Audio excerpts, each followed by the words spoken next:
Hello everyone, welcome back to the channel. আজকে মাতৃদিবস উপলক্ষে একটি বক্তৃতা শেয়ার করছি। সম্মানিত প্রধান শিক্ষক মহাশয়, শ্রদ্ধেয় শিক্ষক শিক্ষিকা এবং আমার প্রিয় বন্ধুদের জানাই আন্তরিক শুভেচ্ছা। আজ আমি মা দিবস উপলক্ষে কয়েকটি কথা বলতে এসেছি। মা, এই ছোট্ট শব্দটির মধ্যেই লুকিয়ে আছে পৃথিবীর সবচেয়ে বড় ভালোবাসা।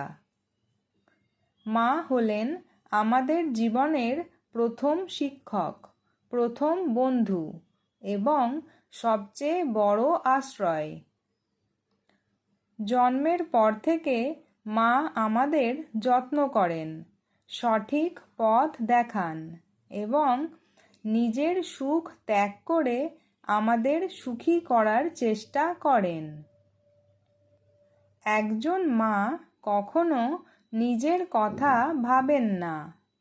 সন্তানের হাসির জন্য তিনি সব কষ্ট সহ্য করতে পারেন। আমরা অসুস্থ হলে মা সারা রাত জেগে থাকেন, আর আমরা সফল হলে তিনি সবচেয়ে বেশি আনন্দ পান। মা দিবস আমাদের মনে করিয়ে দেয় যে মায়ের প্রতি শ্রদ্ধা, ভালোবাসা ও কৃতজ্ঞতা প্রকাশ করা কতটা গুরুত্বপূর্ণ। শুধু একটি দিন নয়, প্রতিদিনই আমাদের মাকে সম্মান করা উচিত এবং তার কথা শুনে চলা উচিত। মায়ের ভালোবাসার কোনো তুলনা হয় না, তাই আমাদের সবার উচিত মায়ের মুখে সবসময় হাসি ফোটানোর চেষ্টা করা।